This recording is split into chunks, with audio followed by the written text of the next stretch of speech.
সারা দেশে উদযাপিত হচ্ছে পবিত্র ঈদুল আজহা। সকালে ঈদগাহ ও মসজিদে ঈদের নামাজ আদায় করেন মুসল্লিরা। খুতবায় কোরবানির তাৎপর্য ও ইসলামের ত্যাগের আদর্শ তুলে ধরেন খতিবরা। ধনী গরিব নির্বিশেষে সব শ্রেণী পেশার মানুষ নামাজ আদায় ও শুভেচ্ছা বিনিময় করেন। প্রতিনিধির পাঠানো তথ্যে বিস্তারিত জানাচ্ছেন ডলি বিনতে মনোয়ারা। ঠাকুরগাঁও ঈদগাহে নামাজ আদায় করেন এলজিআরডি মন্ত্রী ও বিএনপির মহাসচিব মির্জা ফখরুল ইসলাম আলমগীর। পরে শুভেচ্ছা বিনিময় করেন তিনি। পরে বিভেদ ভুলে সাম্যের বাংলাদেশ গড়তে দেশবাসীর প্রতি আহ্বান জানান মির্জা ফখরুল। আমরা সবাই আমাদের বিভেদ ভুলে গিয়ে ঐক্যবদ্ধ হয়ে আল্লাহ তাআলার নির্দেশে আমরা সবাই এগিয়ে যাই এবং ত্যাগ স্বীকার করার জন্য মানসিক প্রস্তুতি সবাই। সিরাজগঞ্জ কেন্দ্রীয় ঈদগাহে প্রধান জামাতে অংশ নেন বিদ্যুৎ জ্বালানি ও খনিজ সম্পদ মন্ত্রী ইকবাল হাসান মাহমুদ টুকু। নামাজ শেষে মুসলিম উম্মার শান্তি কামনা করে বিশেষ মোনাজাত অনুষ্ঠিত হয়। সিলেট মহানগরীর শাহী ঈদগাহ ময়দানে প্রধান জামাত অনুষ্ঠিত হয়। এতে অংশ নেন বাণিজ্য মন্ত্রী খন্দকার আব্দুল মুক্তাদির এবং প্রবাসী কল্যাণ মন্ত্রী আরিফুল হক চৌধুরী।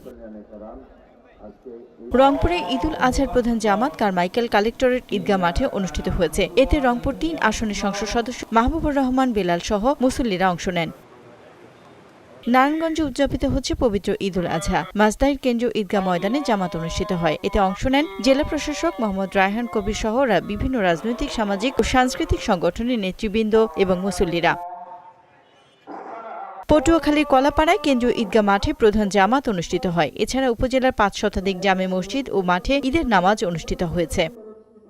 নাটোরের গুরুদাসপুরে কেন্দ্রীয় ঈদগাহ মাঠে অনুষ্ঠিত হয়েছে ঈদুল আজহার জামাত। এ সময় দেশ ও জাতির মঙ্গল কামনায় মোনাজাত করা হয়।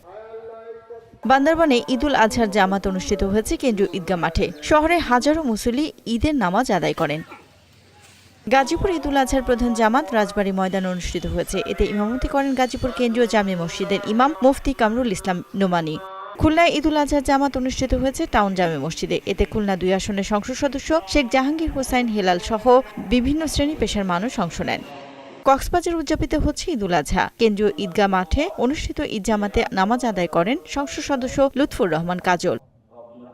মানিকগঞ্জের শহীদ মিরাজ তপন স্টেডিয়ামে অনুষ্ঠিত জামাতে ইমামতি করেন মুফতি রফিকুল ইসলাম। এ সময় জেলা প্রশাসক সহ সর্বস্তরের মানুষ অংশ নেন। জয়পুরহাট জেলার প্রধান জামাত কেন্দ্রীয় ঈদগাহে অনুষ্ঠিত হয়েছে। এতে অংশ নেন জয়পুরহাট ১ আসনের সংসদ সদস্য ও জেলা জামায়াতের আমির ফজলুর রহমান সাইদ। ডলি বিনতে মনোয়ারা, মোহনা সংবাদ।